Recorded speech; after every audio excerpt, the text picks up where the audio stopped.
Guys, তোমরা আগে এই ছবিগুলো দেখো। এই ছবিগুলো ইনস্টা, ফেসবুক, হোয়াটসঅ্যাপ সব জায়গায় প্রচণ্ড পরিমাণে ভাইরাল হচ্ছে। সবাই এই ছবিগুলো কিভাবে বানাচ্ছে সেটাই আজ আমি তোমাদেরকে শেখাতে চলেছি। তো চলো প্রথমে চ্যাট জিপিটিটা ওপেন করে নিই। চ্যাট জিপিটি তোমাদের ফোনে না থাকলে তোমরা অ্যাপ স্টোর কিংবা প্লে স্টোর দুটো জায়গা থেকে খুব সহজেই অ্যাপটা ডাউনলোড করে নিতে পারবে।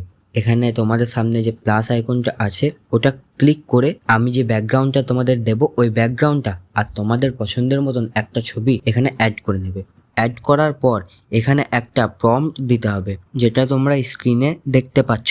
ওটা স্ক্রিনশট করে কপি করে নেবে। এবার সিম্পলি প্রম্পটটা এখানে পেস্ট করবে। প্রম্পটটা পেস্ট করার পর দেখতে পাবে একটা নীল কালারের অ্যারো চিহ্ন থাকবে। ওটা ক্লিক করলেই প্রম্পটটা আর তোমার ছবিগুলো সেন্ড হয়ে যাবে। সেন্ড করে দেওয়ার পর একটুখানি তোমাদের ওয়েট করতে হবে। আর ওয়েট করার পর তারপরে দেখতে পাবে তোমাদের চোখের সামনে তোমাদের ছবিটা রেডি হয়ে চলে এসেছে। ছবিটা ডাউনলোড করতে গেলে ছবিটা ক্লিক করে ওপরের দিকে দেখতে পাবে একটা ডাউনলোডের অপশন আছে। ওই ডাউনলোডের অপশনটা ক্লিক করে দিলেই সোজা তোমাদের গ্যালারিতে ছবিটা সেভ হয়ে যাবে। এবার যদি বলো দাদা ছবিটা আমার পছন্দ হচ্ছে না, নতুন করে কিভাবে বানাবো, ব্যাক চলে আসবে। ব্যাক চলে আসার পর দেখতে পাবে নিচের দিকে 3টে ফুল স্টপ দেওয়া আছে। ওটা ক্লিক করলেই তোমাদের সামনে চলে আসবে রিট্রাই বলে একটা অপশন।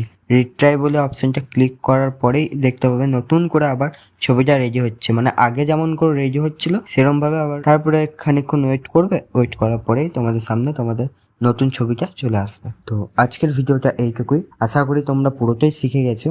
ভিডিওটা ভালো লাগলে অবশ্যই লাইক করে দেবে। দেখা হচ্ছে আবার নেক্সট কোনো ভিডিওতে। আজকের জন্য টাটা।